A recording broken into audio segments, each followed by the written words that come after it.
किस बात का डर है तुम्हें कि कोई तुम्हारे घर के भीतर घुसकर तुम्हें परेशान करेगा? तुम्हें क्या लगता है वो प्रवेश कर पाएगा वहाँ तक? तुम्हारे घर के भीतर चाहे कुछ लोगों के आने से अच्छी बातें हुई हो या बुरी तुम्हारे नज़र में, लेकिन मेरी मर्ज़ी के बिना तुम्हारे घर के भीतर कोई आना तो छोड़ो, तुम्हारे घर की तरफ सर उठाकर देख तक नहीं सकता। तो तुम आज कल परसों किसी दिन की कोई चिंता मत करो, लेकिन एक बात तुमसे कहूँगा, जो गलती पहले किए हो उसे आगे मत दोहराना। और हाँ, तुम विश्वास रख रहे हो कि भविष्य में सब कुछ अच्छा होगा, लेकिन दूसरी तरफ से दूसरों का पतन देखकर तुम्हें डर भी लगता है। किसी की ज़िंदगी से तुलना मत करो।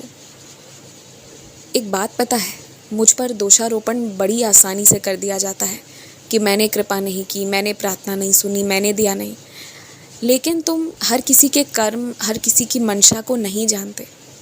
वो सिर्फ उतना ही बताते हैं जिससे कि वो अपने बुरे ख्यालात तुम तक पहुंचा पाए, जिससे कि नकारात्मकता तुम तक पहुंच जाए।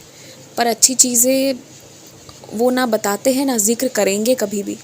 तो वैसे लोगों से दूर रहा करो। तुम नहीं जानते कुछ लोग मुझसे क्या मांग लेते हैं। तुम ये भी नहीं जानते कि कुछ लोगों को यदि उनकी मनचाही चीज़ आज की आज मिल जाए ना, तो वो कितना खतरनाक भी हो सकता है। तुम्हें खुद की ज़िंदगी के बारे में पता है क्या कि कल को क्या होगा?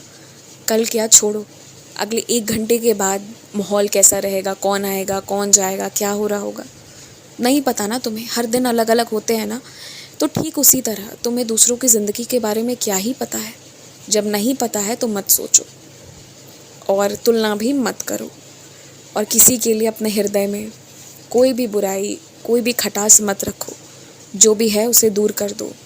कोई तुम्हें हराने की नीयत से या तुम्हारा बुरा हो इस नीयत से भी कोई तोहफ़ा देगा ना, फिर भी वो तोहफ़ा तो तुम सदुपयोग कर पाओगे, पर वो नीयत तुम तक प्रवेश नहीं कर पाएगी। इतना तो मैं तुमसे कह रहा हूँ। और मुझे पता है कि बहुत चीज़ें तुम्हारे मन के हिसाब से नहीं हो रही।